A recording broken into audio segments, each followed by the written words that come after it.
Welcome back to another Boom Beach video. So the big thing is that we have moved over to 4 end rooms. Now, when I was at 4 end rooms, I did use the typical base layout that you would typically see in 4 end rooms, where the end rooms are typically around these corners over here. And that base does work well. I tried that at first. I was losing more often than I was winning, so I switched up to this type of base layout. The purpose of this base is just to keep the shock launchers together and all the end rooms all around it, so that the end rooms are all well covered by the shock launcher. And over here you can see the space design. It's like a square base design, I guess you could say, with the end rooms over here. Now the opponent is always able to get at least 1 or 2 end rooms, and if they do a good attack they can get at least 3. Full clears are relatively difficult, but I have seen people use heavy Zukas and get full clears, or perhaps Seekers, but Seekers has stopped, full clearing has stopped ever since I have gotten the shock mines. So this base is okay. If you're struggling, I'd say try and test out this base and see if it works for you.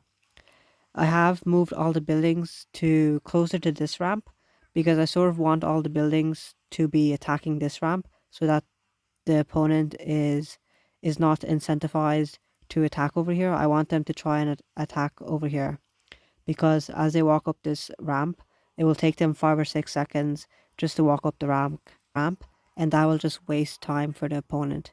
And you can see I've littered the mines, the regular mines, just around the ramp over here, a few places here and there. Mines aren't really going to stop the opponent anymore now that people have critters and Captain Everspark and Kavan and heavies and all sorts of troops there. So the best you can do is simply upgrade your defenses now and try and make a base design that will slow down the opponent, because at this point people will be able to take your base down full clearing it.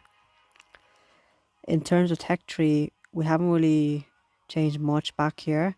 You can see we still have not upgraded the cannons to max, and we have not upgraded the shock launchers to max because the upgrade tokens can be saved somewhere else. I'm not going to upgrade this one to max yet either, because 242 upgrade tokens, we can spend that on our next unlock, which is the bombardiers, and upgrade them to the max. And then after bombardiers, we have we're not going to go down that path obviously, but we can start thinking about perhaps upgrading barrage if we do plan on using artillery and barrage to take out an engine room. So once we did move into 4 engine rooms, we switched over to doing heavy Zuka attacks for a while. At least that was before we were able to get Kavan and switch over, and not Kavan, sorry. So once we went over to 4 engine rooms, we have been using heavy Zukas because it made sense, because the bases were very, very difficult to destroy, especially with Seekers. And once you go over to 4 end rooms, the base has 30k health. Not the base, the end room has 30k health plus 15k building health, so it's very difficult to attack. It makes sense to go ahead and use heavy Zukas now. So we've got one chest over here. Let's try and collect it, and let's see if we can keep winning, basically. That's the aim of the game, isn't it? So we didn't bother upgrading Brick because we knew we were going to go and upgrade Kavan. So that was really helpful. We didn't want to waste our upgrade tokens on a troop, on a hero, sorry, not a troop, on a hero that we knew we weren't going to use in the long term. Now this player he's not maxed out. I'm not sure what his tech level is, but I bring in 3 boats of heavies and the rest boats are Zukas because I want that damage. I want the troops to be able to walk over the base relatively quickly. I want them to give out a lot of damage, and now that we do have Kavan at tech level 4, we can bring back second wind a lot of the heavies. So the only thing that concerns me is the mines. Whenever you see a cluster of mines, because the heavies and the Zukas walk relatively close together, if they are standing right next to each other, for example right over here, if they walk over a mine, then both the Zuka and the heavy will experience that mine. So I try to perhaps take out a cluster of mines if it's there. And I also try to take out shock launchers. So that cluster of 3 mines there, it's already too late because they're going to walk over it. But the rest of these Zookas, so we've got a nice amount of Zookas still left over.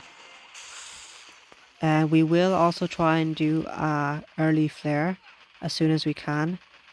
But at this point, I think the opponent has used Seekers perhaps. But at least we're able to fully clear the base, which is very important if you don't have instant training, because if you don't have instant training and all your troops die, then you can only get like 1 or 2 end rooms. So we fully cleared it, which was worth it. Let's see what the opponent tried to do. So 258, almost a 3-minute time. I'm assuming he used Zookas because it was a quick time. Okay, so he used Bombardiers, so you know we can't really compete with Bombardiers right now, so we kind of expect it.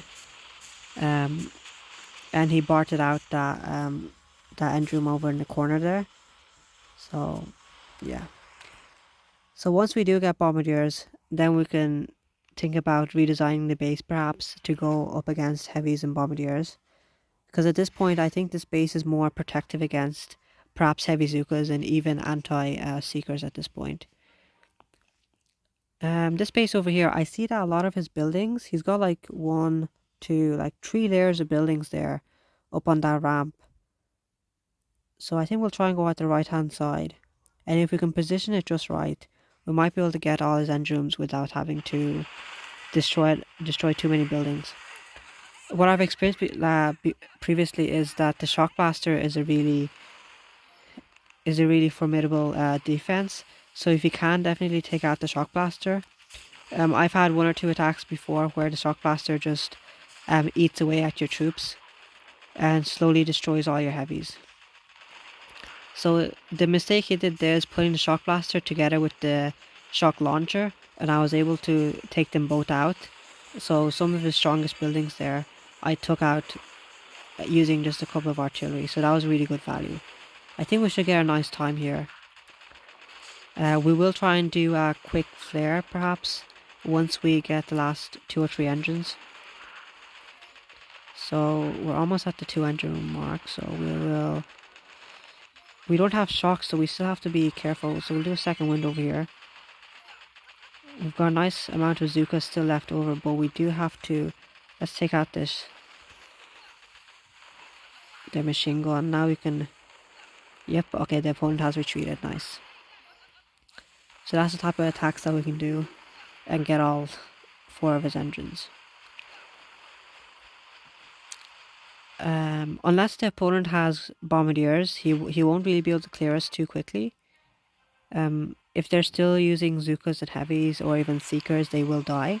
So here's the base against Seekers. I'm predicting maybe 2 end rooms maximum that he gets, particularly with the shock launchers placed, not shock launcher, shock mines placed. It would be very, very difficult for him to get more than 2 engines. So you see that cluster of Seekers on the right hand side died after destroying just 1 ER. And over here this cluster is about to die right now as well. So this base is certainly anti-Seeker, we can say that for sure. And if we have the troops, we might do 1 more, just to see if we can keep moving up. We can't unlock Bombardiers yet. Not Bombardiers. Yeah, oh yeah, Bombardiers. So we'll do 1 more attack, and let's see if we can get any other base that we can show off our skill to. We are still at rank 16, you know, we have been there for perhaps 2 weeks now. You know, we do want to try and get that next, whatever the next node is that will push us up forward. In this base, what I'll try and do is actually bring in 2 boats of Seekers so that they can attack. I can drop them off down here, and they can attack that ER, and the rest of the troops over here can just walk up and destroy these as normal. In this one, I won't bother taking out the shock launcher, but I will bother taking out this this shock launcher. We also took out a flamethrower, which is good value there, so that was worth it. The other shock launcher was not touching any other building, so it didn't really make any sense to take that out. But we're not gonna heal up. Perhaps we will. We'll do a second wind as well, just in case.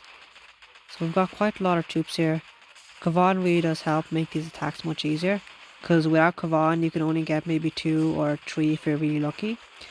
ERs, whereas with Kavan you can almost be guaranteed to destroy the base and fully clear it, unless you do something terribly wrong.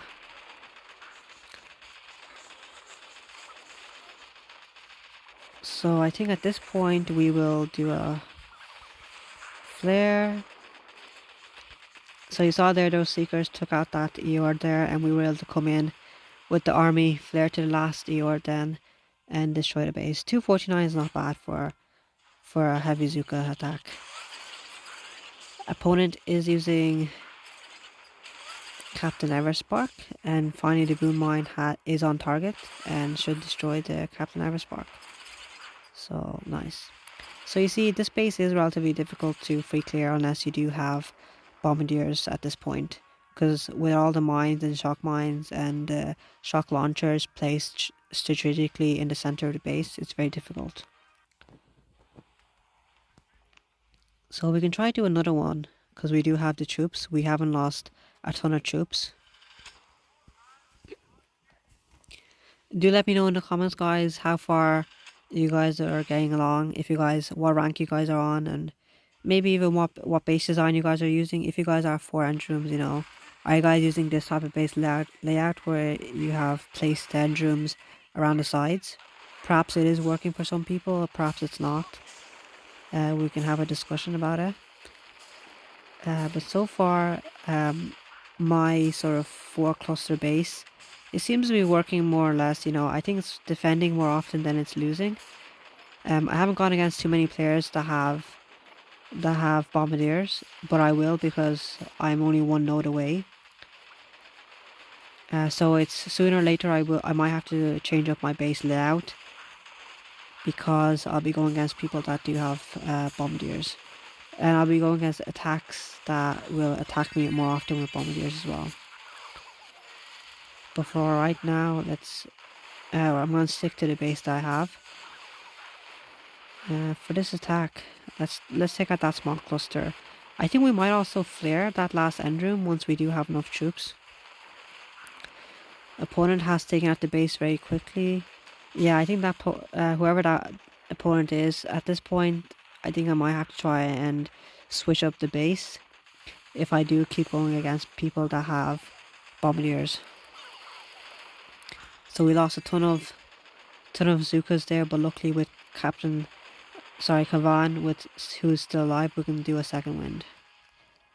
So 235, not the best. I expected a little bit faster because the base was more compact. 3 minutes. Did he use the same attack strategy? I'm assuming he barraged out 1 end room and then used Zookas for the other 3.